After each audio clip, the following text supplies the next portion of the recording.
Not far from the front door of the school where Archie Allen is now a principal, violence changed his brother's life. And that in turn changed Allen's mission in life. One of my brothers had been shot right on the corner, Hudson and Clifford, 7 times. And I was saying, I was just driving my car one day and I said, now who's gonna hire somebody that's been shot that many times? How do you get employment after that? And so as I was driving, I said, well, you're gonna employ him. Knowing the harsh reality and the potential pitfalls for these students, it has shaped the way he now relates to them. I've been where you've been. I have that exact same story when I was your age. Now let me tell you how I overcame it. In his office, a framed picture of Frederick Park and Hudson Avenue in Rochester. It's where he grew up. He was not happy when his mom sent him to Irondequoit High School through the urban-suburban program.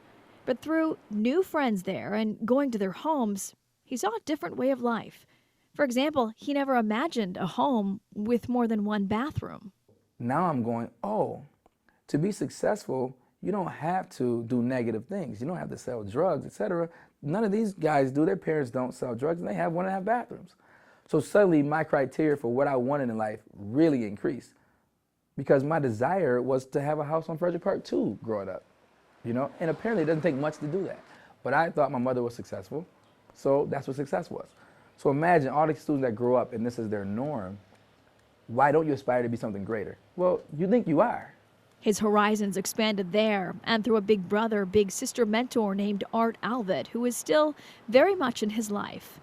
Also, Archie Allen has always been competitive.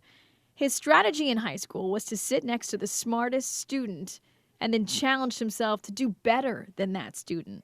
I had the grades to go to the best schools in the country, but without any actual idea that that's what I was doing. I was doing it just to prove people wrong, that I could be as smart as you. That was my only motivation, really.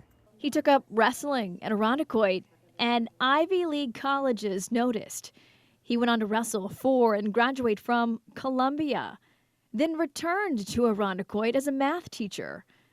That's where he was at age 23 when his middle brother was murdered. The pastor's words at the funeral changed his life. I hear my name, though. He says, everyone in this audience stop crying because you have no idea what Archie is going to do because of this. You have no idea how many lives he's going to touch. And you don't know what beautiful is going to come out of him losing his brother. So don't worry about it. Stop crying. He's going to take care of it. This summer camp called Rock E6 grew out of that moment in 1999 from his desire to reconnect with kids in the city.